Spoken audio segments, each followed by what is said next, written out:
Hello दोस्तों, स्वागत है आपका अपना क्लासेस में। तो चलिए, पिछला वीडियो में तो हम लोग पढ़े थे मुगल वंश का संस्थापक बाबर। बाबर के बारे में हम लोग पढ़ लिए थे कि वो कितना से कितना तक उसका शासन काल रहा। वो मुख्य रूप से मानिए तो 26 से 30 तक का ही वो पे वही शासन किया था। अब 30 से हुमायूं गद्दी पे बैठेगा, जो कि 23 वर्ष की अवस्था में बैठेगा। ठीक है, इसका जन्म की अगर बात करें तो हुमायूं देखिए बाबर का पुत्र था। बाबर के टोटल 4 पुत्र थे। ठीक है, 4 में से ये सबसे बड़ा बेटा था। ठीक, तो देखिए हुमायूं हुमायूं कमरान, अस्करी और हिंदाल, ये 4 पुत्र था बाबर का। ठीक है, तो हुमायूं सबसे बड़ा था, जिसमें हुमायूं सबसे बड़ा था। और ये देखिए मुगल वंश का ये ऐसा मतलब प्रथम शासक था जिसने अपने शासन को चारों भाइयों में बांटकर इसने शासन किया था। क्योंकि ऐसा कोई ऐसी नहीं था, शासक नहीं था जो कि अपने भाइयों के साथ अपना क्षेत्र साझा करके वो लोग राज करे। लेकिन ये पहला ऐसा बाबर ने कहा था हुमायूं से कि मेरे मरने के बाद अपने भाइयों के साथ अच्छा व्यवहार रखना और सबको हिस्सेदारी में सबका भाग देना, सबको क्षेत्र दे देना अपने अपना राज करने के लिए। ठीक है, तो इसने अपने पिता के कहनाम पे किया था कि सब भाइयों के बीच में ये बंटवारा किया था। ठीक है, तो ये खुद का क्षेत्र आगरा और दिल्ली का क्षेत्र लिया था। ठीक है, आगरा और दिल्ली का क्षेत्र खुद का लिया था और कामरान को काबुल का क्षेत्र दिया था, जो कि बाबर का प्रिय शहर था। ठीक है, काबुल में ही रहा था। और अगर हुमायूं का जन्म की बात करें तो हुमायूं का जन्म भी काबुल में ही हुआ था। ठीक है, अस्करी को संभल का क्षेत्र दिया था और हिंदाल को अलवर का क्षेत्र दिया था। ठीक, और हुमायूं का जन्म देखिए 1508 में काबुल में हुआ था, जो कि काबुल प्रिय शहर था बाबर का। ठीक है, उसके बाद देखिए उसके माता का नाम बाबर के हुमायूं के पिता का नाम तो बाबर था, लेकिन उसके माता का नाम माहम बेगम था। ठीक है, माहम बेगम का ये पुत्र था हुमायूं। पूरा नाम इसका अगर पूरा नाम पूछेगा तो पूरा नाम नसरुद्दीन मोहम्मद हुमायूं था। ठीक है, बाबर का तो नाम बताए ही थे, जहरुद्दीन मोहम्मद बाबर था, और इसका नसरुद्दीन मोहम्मद बाबर हुमायूं है, सॉरी।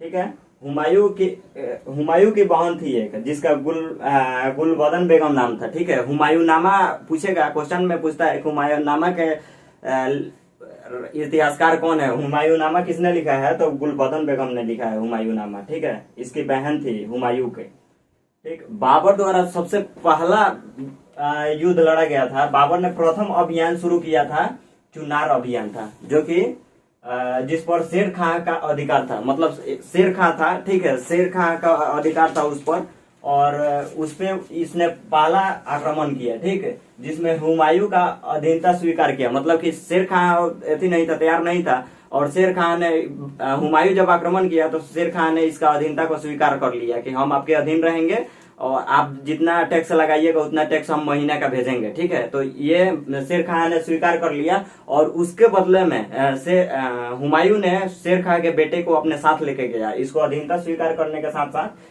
देखिए शेर खान का अधिकार था, जिसने हुमायूं की अधीनता स्वीकार किया और अपने पुत्र से मुगलों की सेवा में भेजा, मतलब अपने पुत्र को भेज दिया, मतलब कि हुमायूं लेके गया। ठीक है, तो हुमायूं तो समझा कि अब शेर खान मेरा अपना आदमी है। ठीक है, लेकिन शेर खान ने भीतरे भीतरे वो मतलब कि इसका बदला लेने को सोच रहा था। ठीक, तो देखिए 1532 में कलिंजर और गुजरात विजय हुआ। ठीक है, विजय किया। ठीक, इसी में देवरा का युद्ध भी हुआ था, 1532 में ही देवरा का युद्ध हुआ था। और देखिए कलिंजर विजय किया 29 जून 1539 को। 1539 को जो ये 29 जून है, इतना तारीख को ये हुमायूं ने गया था बंगाल विजय करने। ठीक है, और जून का महीना था। जून के महीना में देखिए मतलब बंगाल विजय करने गया, तो बंगाल तो विजय कर लिया। जब जून का महीना आया तो जून के महीना है मानसून बहुत आता है। ठीक है, मानसून आने के कारण बाबर ने क्या किया था कि बंगाल के क्षेत्र में, जैसे कि देखिए यहाँ पे बंगाल के क्षेत्र में अपना सेना को तैनात कर दिया। बंगाल विजय कर लिया, बंगाल विजय करने के बाद बंगाल के क्षेत्र में अपना सेना को तैनात कर दिया।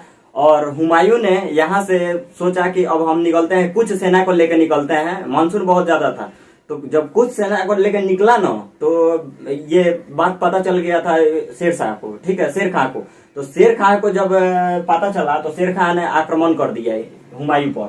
आक्रमण किया जब, तो यहीं पे कर्मनाशा नदी के किनारे, जो कि यूपी और बिहार के बॉर्डर पे पड़ता है, कर्मनाशा नदी, कर्मनाशा नदी के किनारे वहां पे आक्रमण किया। तो आक्रमण करने में हुमायूं के सेना मारे गए। ठीक है, हुमायूं का ज्यादा सेना नहीं था, क्योंकि वो बॉर्डर पे छोड़ के वहां पे छोड़ के बंगाल में छोड़ के आया था।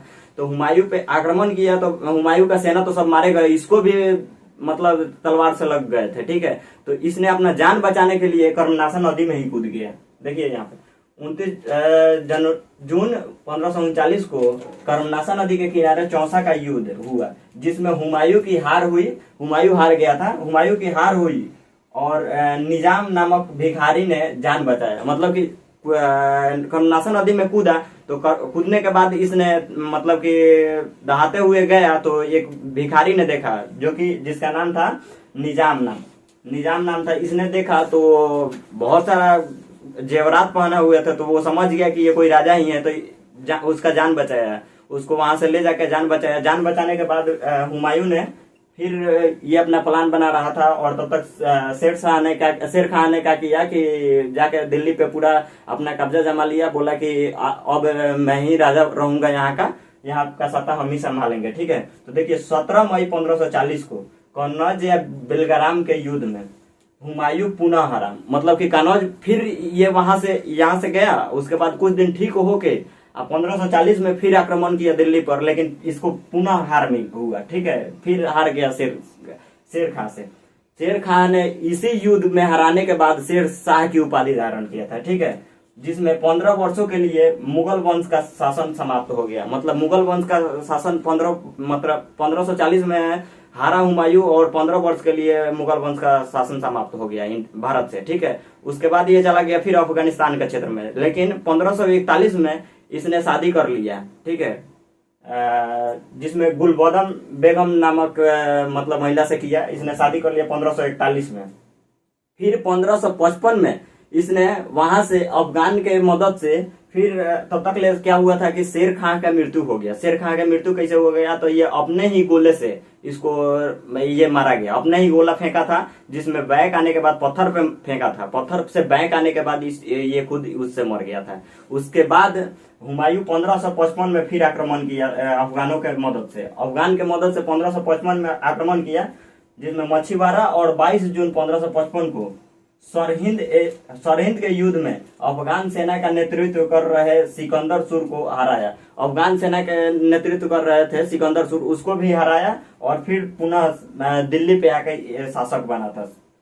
ठीक है, उसके बाद एक साल मात्र 1555 में ये शासक बना। उसके बाद 1556 में इसका मृत्यु हो गया। 1556 में इसने छत पर से गिरा, सीढ़ी पर से गिर गया। सीढ़ी पर से गिरने के बाद ये मर गया। तो इसको कुछ इतिहासकारों ने ऐसे कहा है कि ये ऐसा शासक था जो कि जिंदगी भर लड़खड़ाते रहा, और लड़खड़ाते ही गिरकर मर गया। ठीक है, तो आज हम लोग हुमायूं के बारे में इतना जाने। हुमायूं ने 4 युद्ध लड़ा था, जो कि देखिए पहला युद्ध था चुनार अभियान किया था 1531 में। 1531 में चुनार अभियान किया था। देवरा का युद्ध किया था। फिर देवरा का युद्ध हुआ था 1532 में।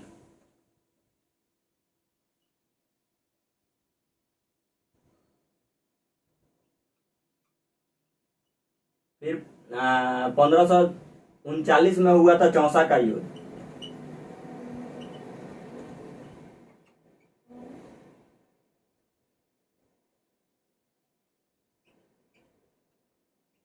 आ, 1540 में हुआ था कन्नौज या बेलग्राम के युद्ध।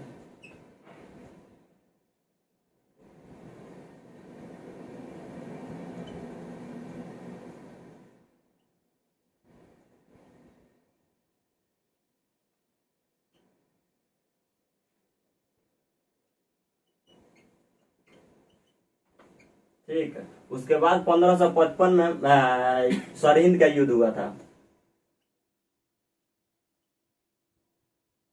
मछीवाड़ा या सरहिंद।